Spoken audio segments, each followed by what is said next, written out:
Welcome to Kirsty and Briony's Comfort Zone, where we talk about our dreams and try and figure out what the heck is going on in our brains. What is wrong with us?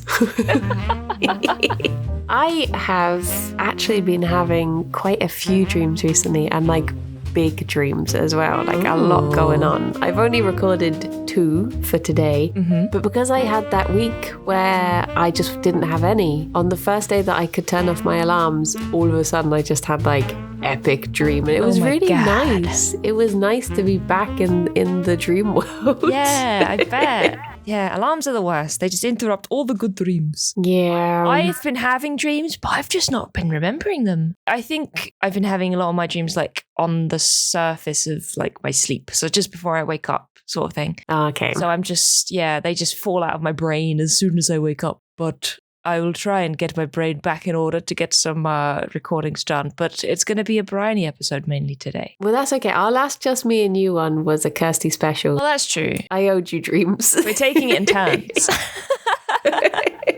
Give our brains a little rest in between. Yeah, exactly. I actually had one of those dreams where, I think this is the first time I've ever had this, but I didn't record it, but I had a dream about, I had a friend. I had a friend. Oh, a friend. It was great.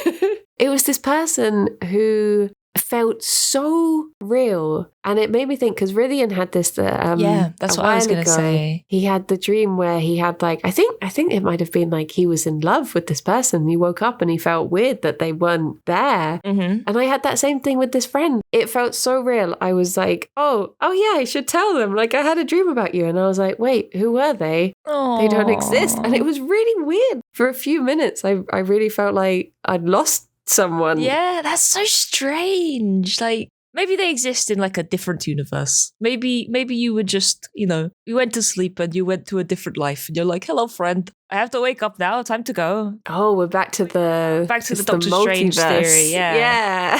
maybe they're out there somewhere. There's some decision that I made in my life, like whether to tie my shoe or not at a certain time, and I would have met them at a bus stop and exactly good friends. Honestly, I think about stuff like that all the time because it's just so bizarre how we just end up where we end up. Like, if I had never gone to uni, I'd have never started playing D&D. If I'd never started playing D&D, I never would have been introduced to the Oxcast by the friend that introduced me to D&D. And I wouldn't be sitting here talking to you. Aww. I wouldn't have started streaming. I wouldn't have been like, where would I be? I don't even know. I don't know where I'd be. I'd be probably working in a animal rescue somewhere, picking up poop. You would have been Jeff Bezos. I would have been Jeff Bezos. But yeah, like it's so crazy to think like how each little decision. I remember like back when I was asked to play D&D, like I was so awkward and nervous, and I was being asked to this group of people that I didn't know, and I was like, oh, I don't want to play with people I don't know. But I was like, you know what? Just say yes. Just say yes. You never say yes. Just do it. And I was so close to saying no. Yeah. And that would have like completely changed the direction that my life had gone in. Like, it's crazy. It is so strange to think about. It's like, I absolutely hated university. Like, I never warmed up to it at all. Like, I just hated it all the time I was there, but I stuck with it. And the only thing I can look back on and be like, I'm glad I went, was because I met Alex whilst I was there. We didn't meet at university. He went to a different uni and he messaged me and was like, oh, what are you up to? Well, we actually met like 6 years before this, but he remembered me and we got chatting again when I was at uni. And so I was like, oh, I'm at uni doing photography. And he was like, oh, I'm at uni doing film studies. Aww. And if I was thinking maybe if my reply had been slightly different or something, maybe like we never would have then got stop together. Messaging me, and weirdo. Yeah. You don't go to university, scrub. But it's just things like that I'm like, if that 3 years of hell was what I had to go through to be where I am now, it was worth it. Yeah, for sure. And it's like same with me. Like I didn't go to uni straight away out of school. I waited like 3 or 4 years. But if I'd have gone straight away, I would have done art, and God knows where that would have taken me. Probably nowhere.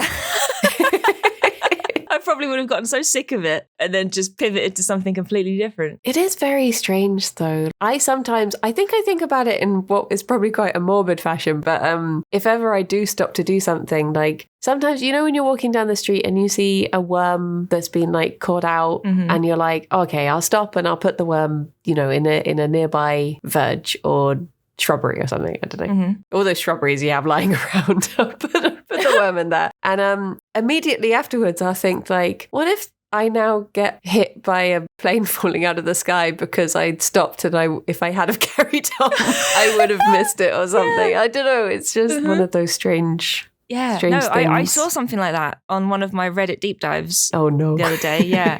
It was just while I was doom scrolling, there was a little video, but it was two people, like a couple, and they were by like a lamppost on the side of the street. And it looked like they were arguing about something. And there was an old lady crossing the road, and she was going quite slowly, but then she dropped her shopping bag and all of her oranges went everywhere, just oranges all over the floor. And she's like, oh no, my oranges. But meanwhile, these two keep arguing. And I was like, they're not going to help her. They're too preoccupied with their arguing. But then the lady is like, nope, stop talking to me. I need to help this lady. So she goes into the road and starts picking up the oranges. And then the other guy, he's like, no, come back. And he sort of follows her. And then something falls off of the lamppost directly where he was standing. Oh my God. And it would have absolutely smashed him to pieces. But because they moved to help this lady with the oranges, they avoided it. It's just nuts. I mean, it could have been staged. You never know. They often are on Reddit. But yeah, I'm sure it's happened in the past as well, like IRL. But yeah, it's so weird. It is weird. The world is weird.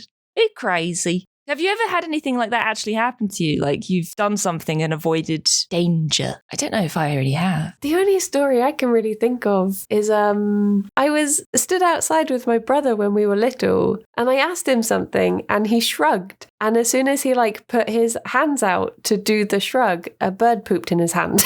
Oh!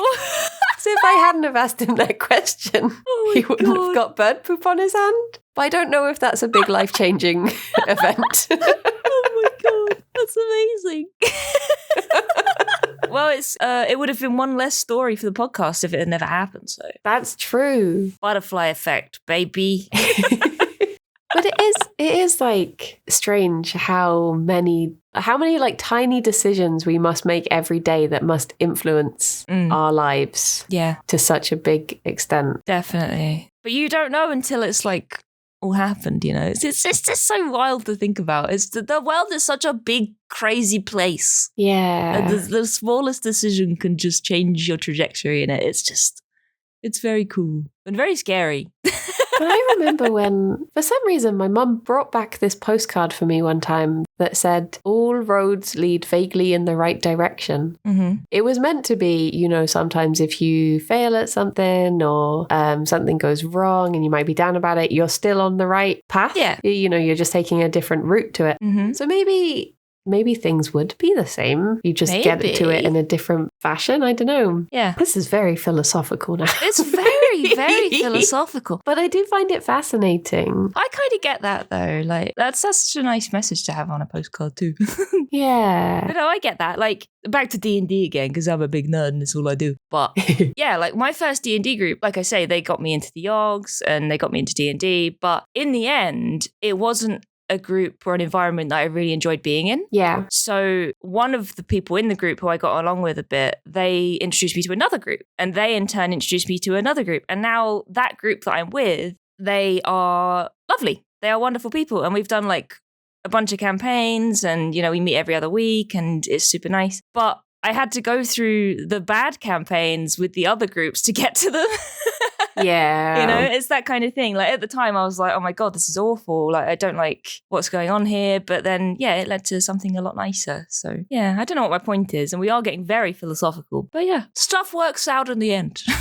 There's a time in my like teenage years where I suddenly realized I traced back pretty much everyone I knew to this one friend who had pretty much been the catalyst for like every change that had happened. Mm-hmm. And I realized that the only reason that I knew her was literally there was one time when her mum, I think she had like a hospital appointment, so she had to walk home because her mum couldn't pick her up. And we happened to leave school at the same time. And that was literally how we became friends. We were just like, oh, I'm walking this way. I'll walk this way. Yeah, let's walk. Because I think my brother and her sister were friends, but we didn't actually know each other. Just to like, we'd never spoken. It was just like to see. We'd be like, oh, you know my, oh, okay. It's just so strange that one person's hospital appointment changed everything. Yeah. It's very weird. Yeah, I wonder how like like you say, maybe it all would have just ended up going in the right direction anyway. But like, I wonder where it would have turned out. If I didn't know Rythian, would I have ever have streamed? Yeah. Probably not. Yeah, that's the same with me. Like, if I'd never been introduced to the Yogs, I never would have started streaming, because I started streaming because of Ravs. So yeah, it's pretty crazy. I remember when Alex was like applying for the job at Yogscast, and I'd never heard of any of this stuff. And I was literally that person who was just like, people playing video games and other people watch? What? So I don't think it would have occurred to me to ever, I mean, maybe I would have found Twitch some other way, I guess, maybe. But yeah, I don't think I would have had that push to give it a try. Yeah, no, I wouldn't have ever either. Like, I watched Twitch for ages, and I've always been like super shy. I hated being on video when I was a kid. Like, I remember doing projects at school where they had to record us, and I was like, nope, I am not being in them. I hate it. I hate being on camera. But then it was actually because of Twitch Sings that I was like, oh, this isn't too bad. I got brave enough to do Twitch Sings with my camera on, and I was like, this is fine. I could stream.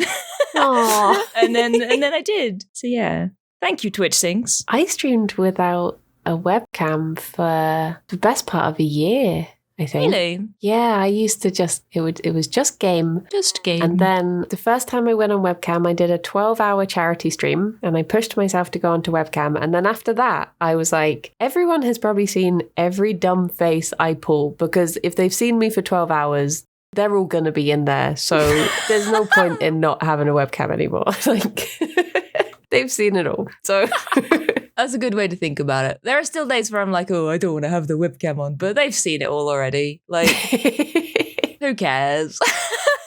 Because I think there was a time when like my stream froze or something, and I was putting like a really dumb face, and of course then people like print screen people it screenshot it and put it in Discord. And I remember the first time that happened, I was like, I have a decision here. I can either be upset by this and stop using it, or I can see the funny side of it. And I was just like, do you know what? I'm going to choose to see the funny side. And from then on, I was just like, it's fine.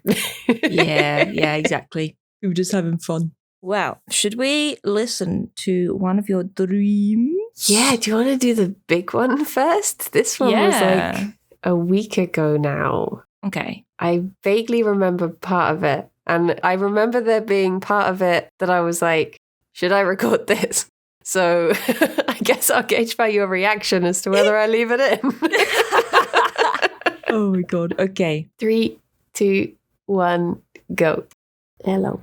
So I had a dream. And the first half was that I was on a train with Talia and Alex, and we were going back to university.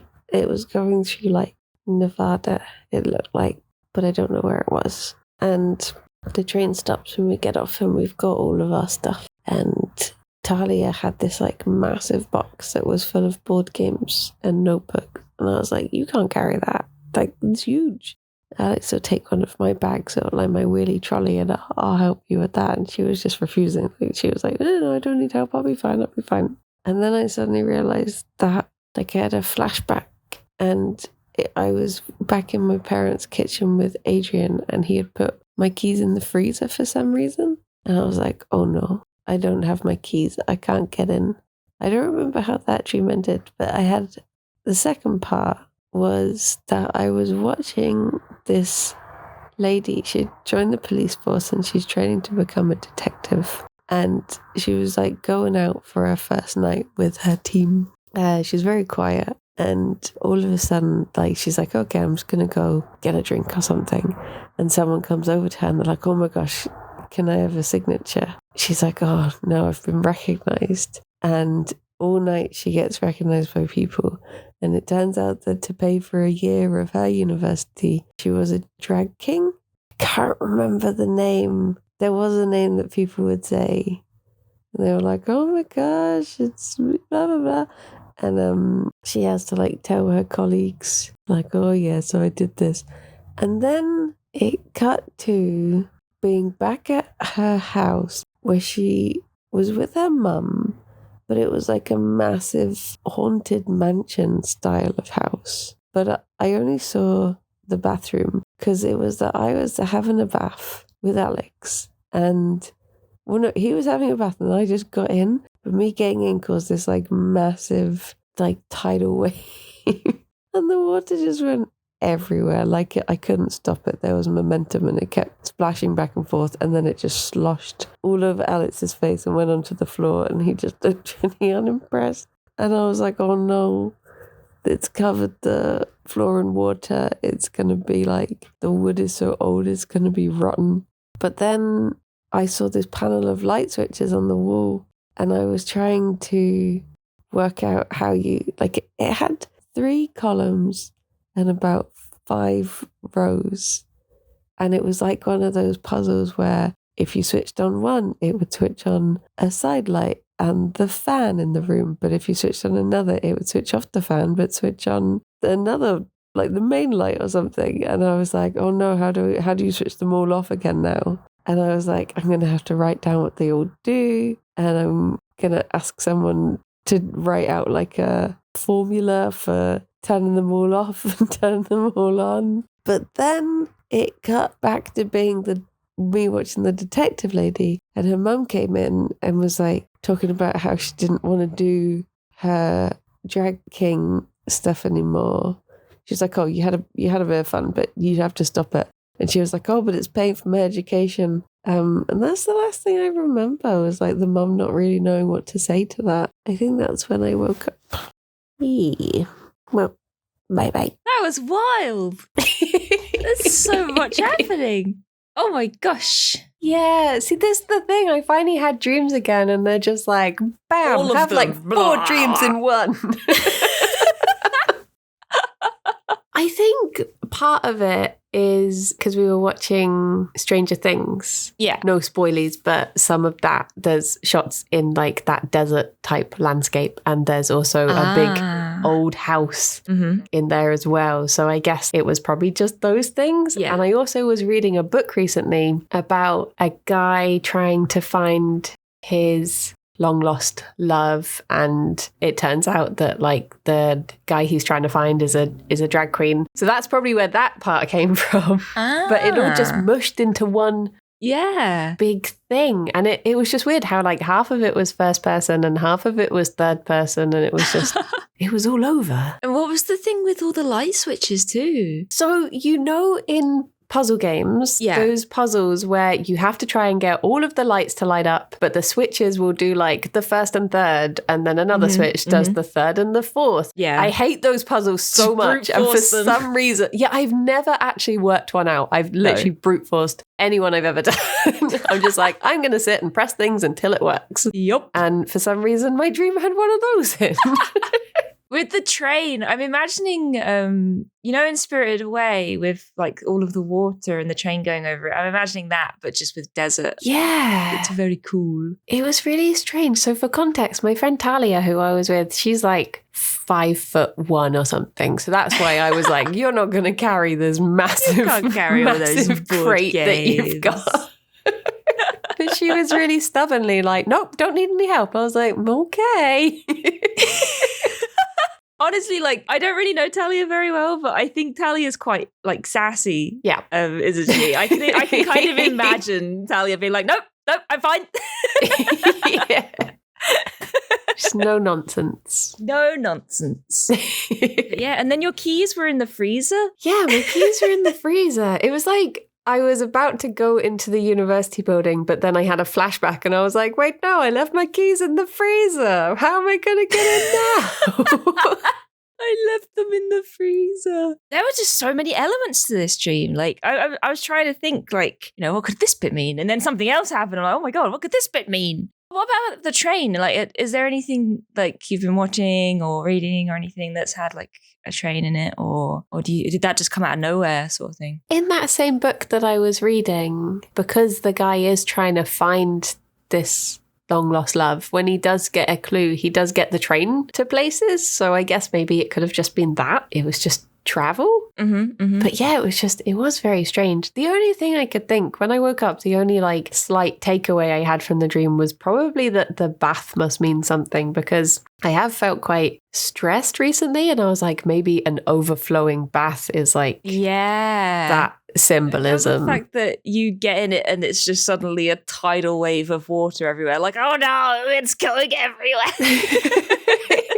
It was that thing of like, if you are in a bath and you just start like pushing the water and then you can't stop it because it's water and it just all of a sudden will just like slosh over the side. Mhm. It was like I was doing that and Alex was just there really unimpressed and all of a sudden it just completely went all over him.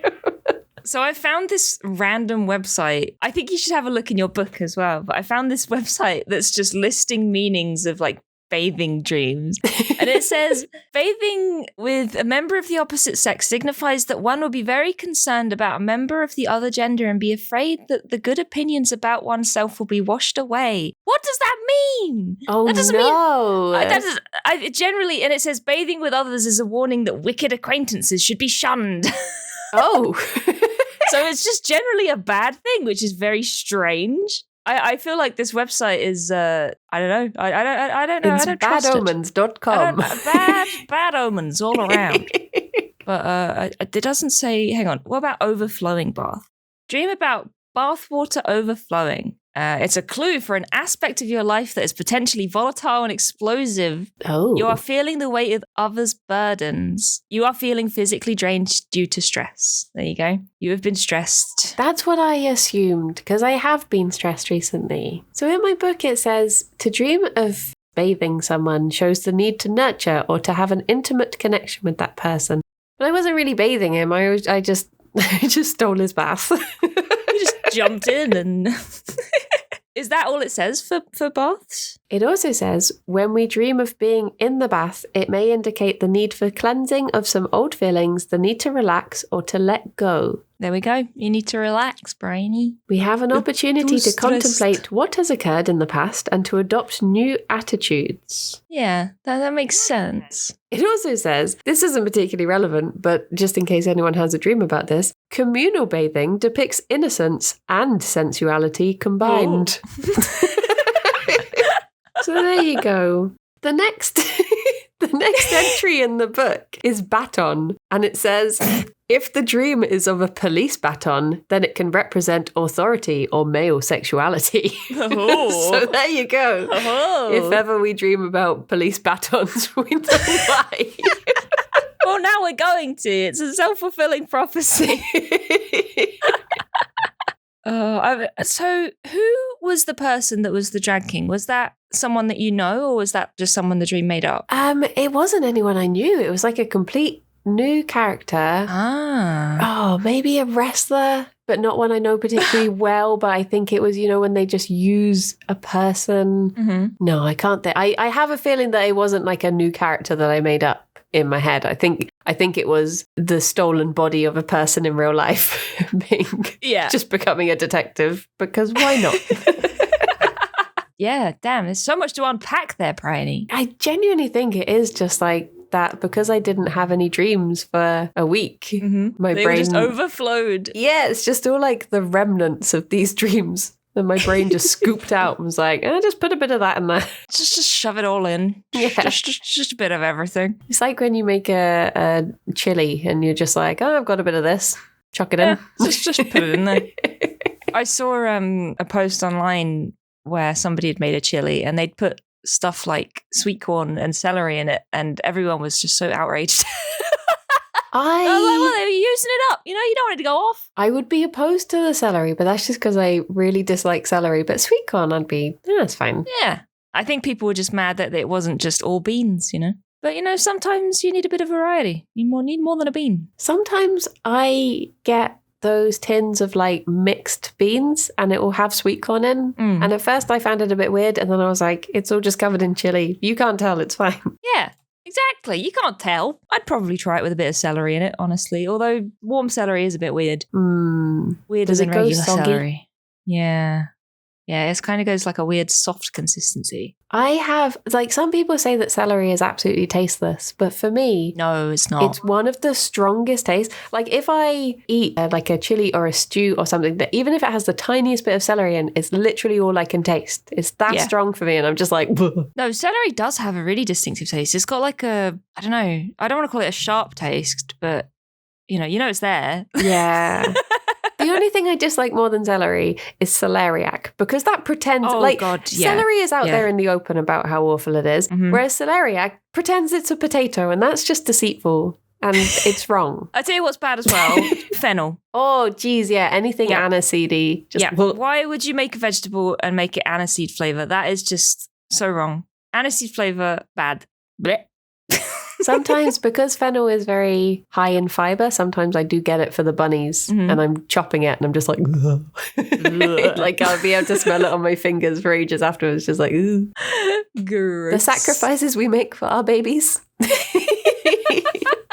Yeah, it's like my rats, they used to eat anything like that, you know? Yeah. And I got really desensitized to just grabbing a handful of mealworms for them. And everyone was like, oh, you're touching those mealworms. I was like, yeah. Oh, did you go for, was it dried or was it live? Yeah, they were dried. Yeah. Yeah, I wouldn't, the thought of giving them live mealworms was just, no thank you. That's gross. We used to have a little, back when I worked at the vet, we had a mealworm tank. And occasionally I would feed them. If you like had an apple for lunch and had the core left over, you'd just take it to the mealworms. I quite liked them, just as a little tank of friends. That's so cute. And I would just ignore what would happen to them occasionally when we had lizards staying and stuff. oh, babies. Yeah, that's cute. I that's very well prepared, having a tank of mealworms in case you get a lizard in. Yeah. The rest of the time, they were just sort of loving life. Occasionally, I don't know how it would happen, but occasionally one would escape and you'd just walk in and there'd be one walking along the floor, and you had like these special tweezers that you could delicately just pick them up with and just pop them back in the tank with their friends. So you get back in there, you. I've been on an adventure. Wow, shall we listen to your next dream? Yeah, I think this one is more straightforward. Okay. So let's do unpacking this one. Okay. Okay. 3, 2, 1, go. So I had this dream that I was meant to be streaming this new MMO game with Bree and this other random guy and then his sister. And the guy kept on being like, oh, you're going to want to have like the Discord overlay and you're going to want to have this stuff and this stuff. And he was like, you should probably have subtitles. And then literally at the last second, he was like, oh, have you set up some sort of translator? Because my sister doesn't speak English. And I was just like, what? You didn't tell me this. Like, how are we all going to talk to each other? So we started playing the game. I can't remember if I think she actually did speak English and it had just been like a dumb joke.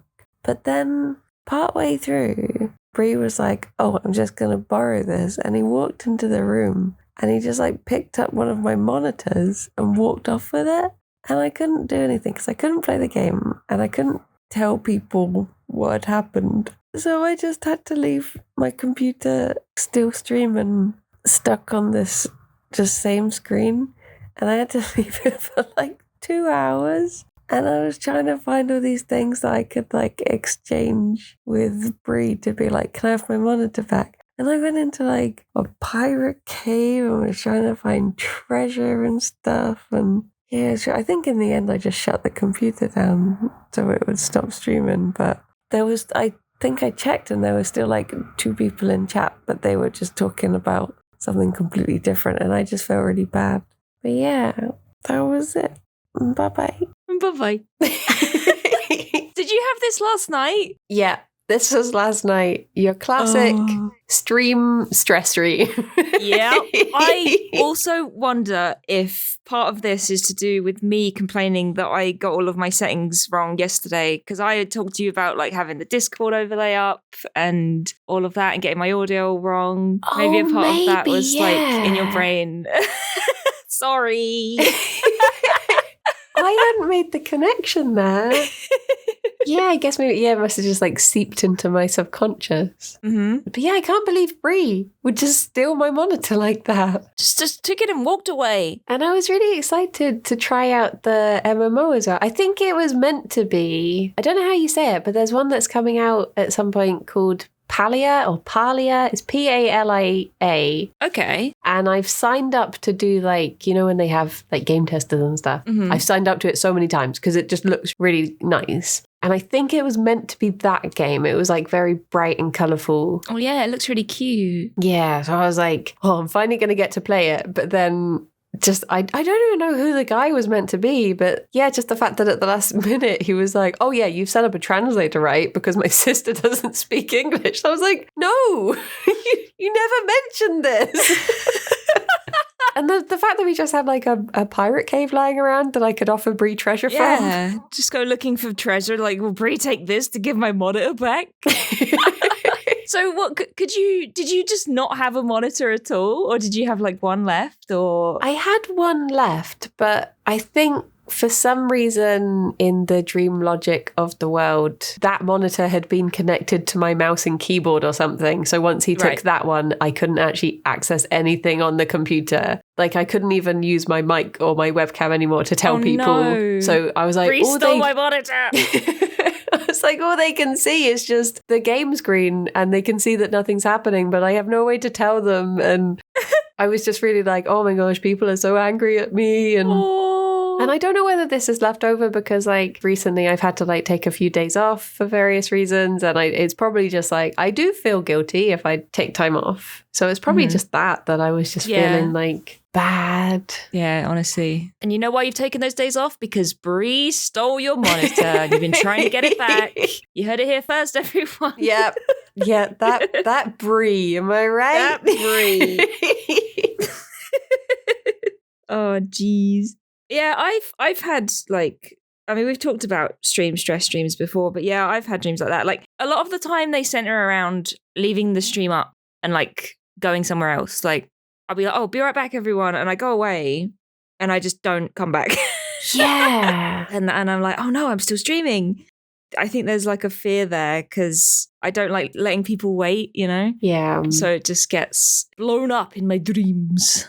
I sometimes have that fear as well. Like, it didn't used to be as bad because I used to stream from a separate computer. So, well, I couldn't really leave the stream running because I would immediately shut that computer down and it would be separate. But now I stream from the same computer. And there are so many times that an hour later, I'll suddenly be like, wait, did I cut the stream? Have people been listening to my conversation this entire time? And I'm like, I hope that if that happened, someone would ping me on Discord or something or message me and let me know it's happening. I think they would. But I've done it once. I've done it once or twice. Well, once properly. I did a cooking stream and I had the laptop in the kitchen. And once I'd raided everyone away, I forgot to end the stream. So I just left the kitchen. So the stream was just my empty kitchen for a while. And I had my mods like ping me on Discord like, hey, your stream's still running. I was like, what? Because I just instantly ran back into my living room and like went on my PC like, oh, what's going on here? Yeah. And my laptop was just still going. I was like, oh dear. And the other time was the first time I raided someone. I think I raided Ravs. And it was my first ever raid. And I was so like happy. I was like, yay, I remember to raid. I've done a stream. Woohoo. And I was sitting there like smiling like an idiot just on my stream because I forgot to end it. The first time I ever raided someone, I just assumed for some reason that when you raided, it ended. Yeah, it just passed them all on and that was that. So I didn't realize, and I was just sat there like chatting away to one of my friends who I'd been streaming with for ages. And then I was like, she was like, oh, don't forget to end your stream. And I was like, wait, what? Luckily, we hadn't said anything like, oh, that was horrible. Oh, geez, can you believe that person in chat? Oh. God, I hate that guy. So we've only got a little bit of time left, but I can tell you about the dream I had the other night. Oh, yeah. So I briefly told you about this on stream or before stream the other day, but I'll repeat it for the people in the audience, the viewers at home. So I was at a friend's house, someone that I went to school with. It wasn't actually their house though; it was just a random house. And for some reason, I was dating his older brother, which never happened. And I was there cooking food for everyone. And I started by dishing up some ice cream because that's what you do when you start cooking a meal. You get the ice cream out first, you know? So I got like 3 bowls out. I filled them with different ice creams, and there were like little skewers, like sweet skewers with something on. I don't know what, like marshmallows or something as well in there. And I left them on the side, and I was like, right, now time to cook everything else. So I think I was doing fish and chips. So I started making fish and chips. And once it was all done, I laid it out on a table that had like everybody around it. So it had my friend, my friend's older brother, his mum, his dad. There were some other people too, but I can't remember who. And I put the fish and chips down, and they all just started digging in. And I managed to get a little plate, like, you know, like one of the small ones that you put a piece of cake on. Yeah. And I could only get like a few flakes of fish and a couple of chips on my plate, and everyone else just demolished the rest. And I was like, is there nothing left? And they were like, no, we ate it all. And I was like, but I cooked it, and this is all I've got. It's like a spoonful of fish. Is that it? And they were like, yep. And I'm like, what the heck? And then they started tucking into the ice cream to the point where all of the ice cream I laid out also got eaten. So I had to then dish my own ice cream up, and I was very upset. Aww. I was just like, everyone is eating my food. I made this, and they're not sharing. And honestly, that's all I can remember. There was another part of the dream that was in a big field, and I think it was like people racing around the field, like a cross-country thing. Yeah. But I don't really remember the context of it. But yeah, that happened at the same time. But yeah, it was mainly the food. They all got stolen from me. Actually, no. So the older brother who I was supposedly going out with, the younger brother, who was my friend, he was the one that was at the bus stop with me in the dream that I had the other episode. So where we met Gordon Ramsay. So he, if you remember that, I don't know if you do. Yeah. But yeah. So I that was the same guy. So I've dreamt about him a couple of times now. Is it the one who you were hoping to chat to more often? Did you ever end up getting in contact? No, I haven't really talked to him much. Like he lives in Canada now with his girlfriend. So it's sort of like our lives have gone in completely different directions. But you know where you used to be friends with someone and you kind of think, oh, I'm so glad they're doing well, but you don't want to talk to them because it's like, you know, it would probably be weird to be like, hi, we were friends in school. We were like best mates. But I'm sort of like, oh, you know, he's kind of moved on. He's happy where he is. I don't want to interrupt it. Yeah. But like, he's one of those people that will always be my friend, even if we don't talk, you know? Yeah. So yeah, it's just, it was weird. It was weird. And I never got my fish and chips. Aww. Oh, this is a really weird dream. I wish I remembered the part in the field because I think there was some sort of mystery happening. I feel like there was something happening that we were trying to figure out, but I just can't remember it for the life of me. I hate that. I hate when you have what you think would have been like a really good, cool dream. Yeah, like a nice film you could have watched or got involved in, and then you're like, I don't remember it. I think there was another part of this dream as well, actually, where I had these things in my mouth. They were like tiny, tiny little mushrooms that were growing on my mouth, which is really weird. Oh. But they were like little tiny pink purple mushrooms. And people were like, oh, you've got those mushrooms. I was like, what? And I sort of ran my hand across my mouth and I looked at my hand and it just had these teeny, teeny, tiny little mushrooms on it. And I was like, where the heck did these come from? And then everyone else started getting them too. And I was like, oh no, I've infected everyone with the mouth mushrooms. So yeah, my dreams have been a bit wild lately. Yeah. I don't know what it could mean, the mouth mushrooms. Okay, so I've looked up various things in my book. Mm-hmm. The first one was cooking, and it says, to be cooking in a dream is to be preparing nourishment or to be satisfying a hunger, whether our own or other people's. This hunger may not be as straightforward as a physical hunger, but something more subtle, such as a need to make use of the varied opportunities available to us. Oh. So maybe there was something that you felt you were creating for a group of people, but also for yourself. And then you were, I mean, I guess the thing was chips. I'm trying to think of what a deeper meaning could be, but to be honest, I'll just be happy with getting chips. It's fish. I guess, for instance, maybe if it was something like, I don't know, like a D&D campaign that you made and then it wasn't used how you wanted it to and everyone else ended up enjoying it, but it wasn't what you envisioned or something. I guess that sort of thing, mayhaps. I don't know if anything like that's really happened lately. I guess in terms of, you said something about like lots of opportunities and stuff. Like, what was the first definition you read? Because basically, like, having joined the Yogs, like, and with TwitchCon coming up and stuff, there's so many things coming up, and I'm struggling to keep track of them all. Oh, true. And it's like, I want to do this because it will be beneficial. You know, it's networking. I want to do this. I want to do this. But then I'm like, can I do this? Can I do this? Don't forget about this. So I don't know, maybe something like that. But I don't know how that would translate to fish and chips in my brain, but obviously it did. But I guess maybe if it is like worried about opportunity passing you by, like if you don't seize the chips now, other people then will it's all eat gonna them. be gone. Yeah. Exactly. That's it. I'm like, I want to say yes to everything, but I'm like, do I have time to do this? And am I going to burn out if I keep saying yes? Like, it's, yeah, you know, that's kind of how it's been. Maybe that translates to fish and chips. Well, the next definition is food. Food signifies a satisfaction of our needs, whether those are physical, mental, or spiritual. It is something we might take or are taking into ourselves. Oh. Frequent dreams about eating suggest a great hunger for something. So maybe it's you're hungry for opportunity and Hungry for opportunity.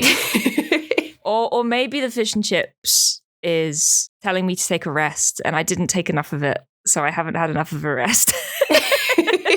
Maybe I need to step back and think about the fish and chips and what it could mean. So the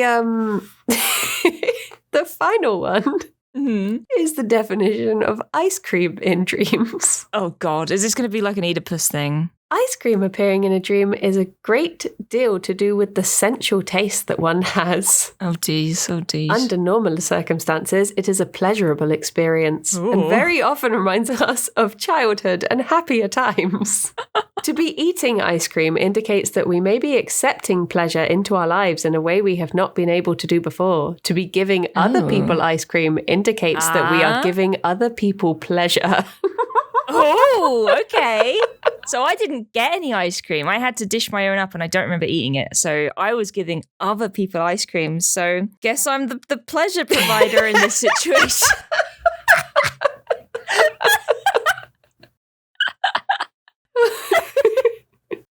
Weirdly, the second definition for ice cream is ice cream can also depict the state of mind where one has reached conclusions that nothing is permanent, that the pleasure we have can melt away. Oh no, that's horrible. Yeah. Oh no. The third one, oh my gosh. Ice cream is an image which can be used to signify impermanence, particularly insofar as pleasure is concerned. We need to decide if we wish to go for transistoriness? What does that mean? Transistoriness or permanence. Oh.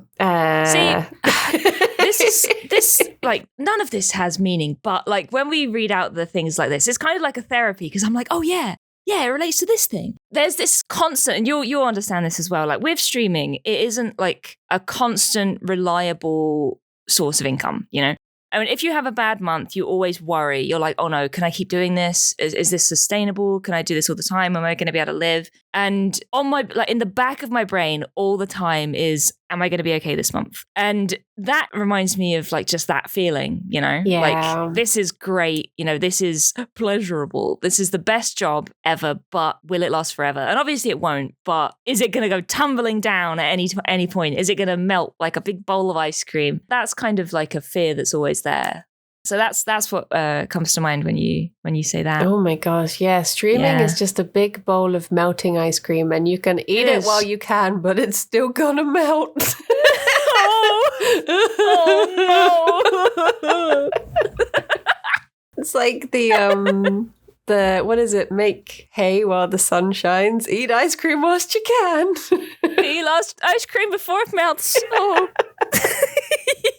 Oh dear. But yeah. Oh, it is like a therapy talking about dreams, yeah, because you do just sort of think, oh yeah, this thing's been on my mind. Yeah.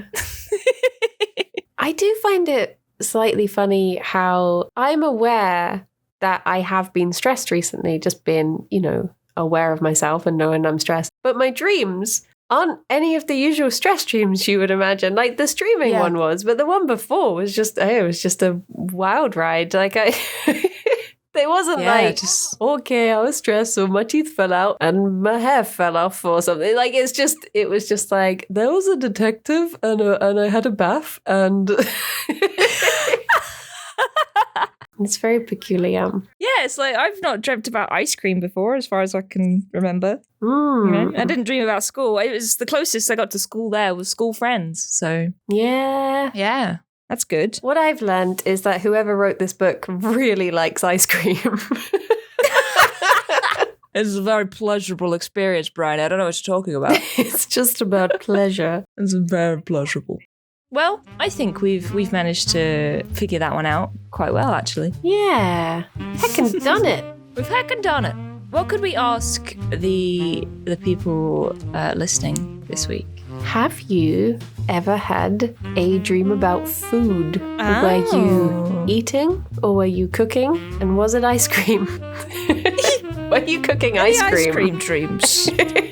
Let us know. So you can leave your food dream in the comments if you're watching on the YouTubes, or you can email us at Briony. What's the email address again? It's Kirsty and Briony at gmail.com. Yes, that's the one. Hell yeah. Well, thank you very much, Kirsty. Thank you, Briony. It's been a pleasure. Much like ice cream. Yes, thank you for being my ice cream buddy. Oh. Apart from we're never gonna melt. We're gonna stay. Oh yeah, we're frosted. We're frosty forever. What's a nice thing that doesn't melt? I feel like there should be a lot of options in this, but I can't think of any. Sherbet lemons. Wood. Oh, sherbet lemons or wood.